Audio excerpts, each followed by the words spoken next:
Hello.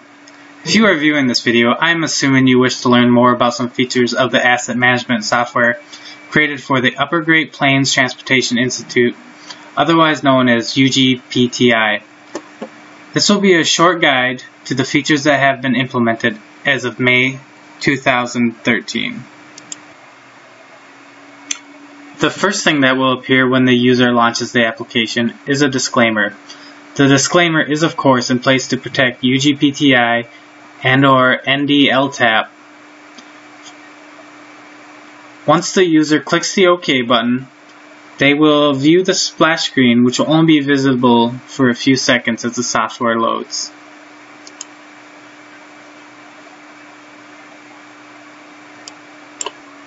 After the splash screen vanishes, the user is brought to the main screen of the application.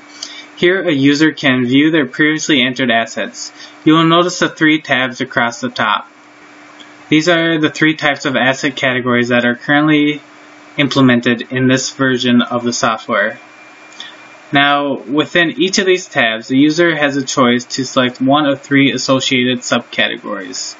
Also within the tabs, the user can search, update, create, or export the type of selected category. We will show you examples of each of those mentioned functionalities, but first, let's create a quick record so we can view some. For our example in entering data, we will go ahead and use the roads category located right after structures. To access the road main screen, click on the tab labeled road as I have just demonstrated. Now, as you can see, the road has the same features as the previous tab. To launch a new entry of the road, select the subcategory of the road you are entering data for and click the new button. We will go ahead and use concrete pavements.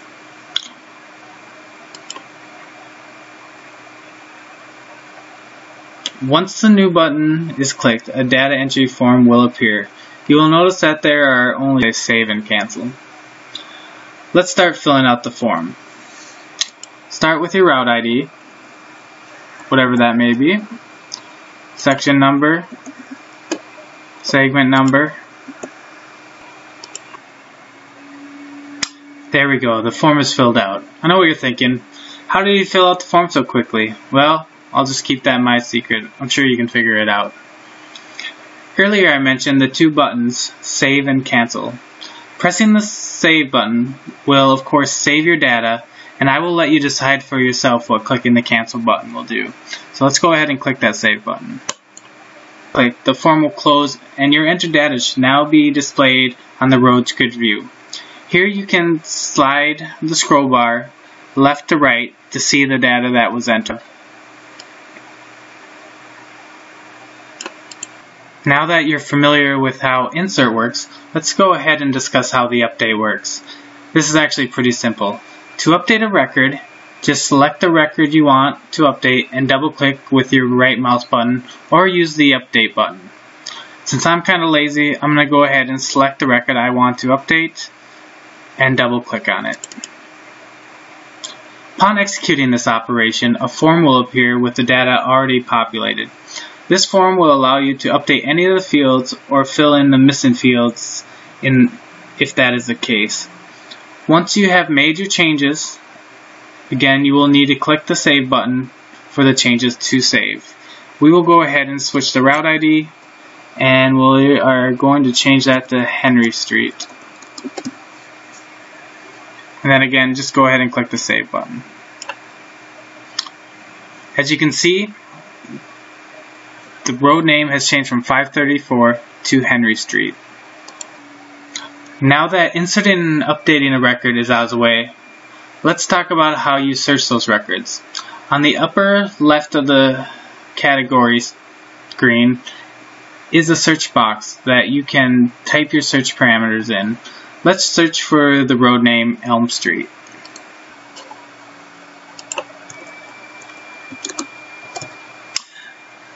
Now as press the search button, you'll notice that Elm Street, the record we are searching for, is the only selected column. Now if we go ahead and clear this search box, all of our records reappear. Now let's go ahead and search for multiple records. Say we wanted all the records that were jointed. So let's go ahead and type jointed in the search box. Click search. And as you can see, all the jointed records are in the search box.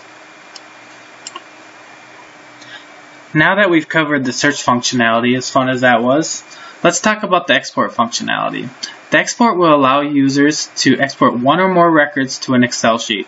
To accomplish this, use the checkboxes in the grid view to select the records you wish to export.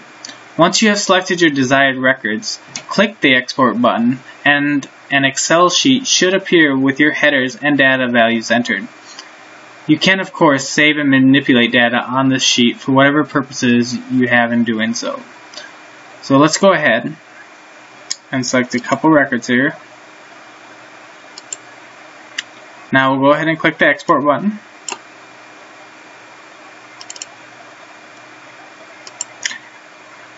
And as you can see, we did export with the 2 rows that we did select. And again, this can be saved, and of course, Excel is excellent for any kind of reporting that you may need to do.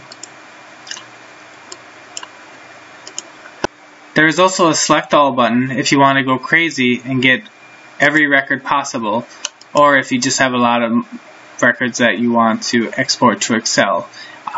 Clicking on the select all will either select them all or deselect them all.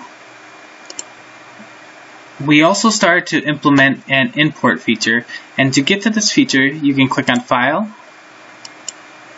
go to Import, choose which category you wish to import, and their subcategories will be there. Unfortunately, we did not have time to implement everything on this, so well, that's it. I hope you have enjoyed this video and found this demo somewhat useful. Thank you for your time.